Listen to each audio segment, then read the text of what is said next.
Bunaqa odamlar sizni atrofingizda kam, xuddi menga o'xshab.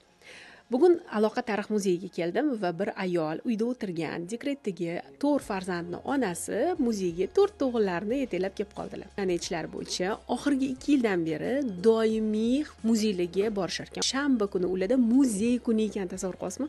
Biz 30 dan ko'p muzeylarga borganmiz.